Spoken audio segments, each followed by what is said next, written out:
Koulut saavat käyttöönsä uuden seksuaalivalistusvideon. Se kertoo seksistä ja nautinnosta varsin suorin sanoin ja antaa välineitä myös homoudesta puhumiseen.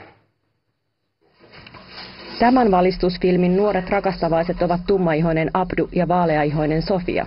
Animaatiofilmissä puhutaan seksistä ja nautinnosta avoimesti ja suoraan. Toisin kuin menneinä vuosina, sukupuolitaudit ja ehkäisykeinot ovat sivuosassa.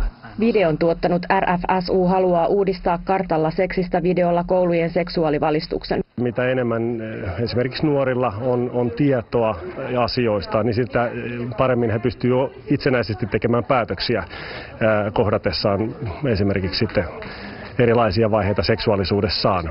Seksuaalisen nautinnon erilaisia muotoja esitellään oppilaille maailman kartalla. Videolla painotetaan seksuaalisuuden monimuotoisuutta ja jokaisen oikeutta valita itselleen sopivimmat tavat harrastaa seksiä.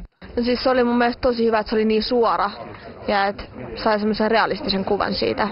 Ja ettei puhuta oikeilla sanoilla, niin ei tule mitään väärinkäsityksiä ja ymmärretään ihan mitä se oikeasti tarkoittaa. Video antaa opettajille ja oppilaille myös välineitä käsitellä homoutta avoimesti.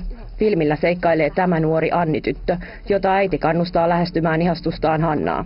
Seksuaalista tasa-arvoa ajava SETA on jo vuosia odottanut vastaavaa materiaalia koulujen opetukseen. Seksuaali- tai sukupuolivähemmistöön kuuluva oppilas saa mahdollisuuden tämän DVDn kautta tuntea itsensä osaksi joukkoa, eikä miksikään poikkeudeksi säännöstä. Yläasteikäisille tarkoitettu video päätettiin tuoda Ruotsista Suomeen, koska kouluihin kaivattiin kipeästi uutta valistusmateriaalia. Luuletko, että tästä tulee vanhemmilta kovasti palautetta? No luulen, että joku varmasti älähtää, mutta uskoisin, että valtaosa on ihan hirveän onnellisia siitä, että asioista puhutaan suoraan ja on joku väline, minkä avulla sitten herättää keskustelua. Suomen vanhempainliitto vastustaa ruotsalaisyrityksen tuottamaa materiaalia ja sen tuomista suomalaisiin kouluihin. Vanhempainliiton mielestä kotimainen seksuaalikasvatus on laadukkaampaa.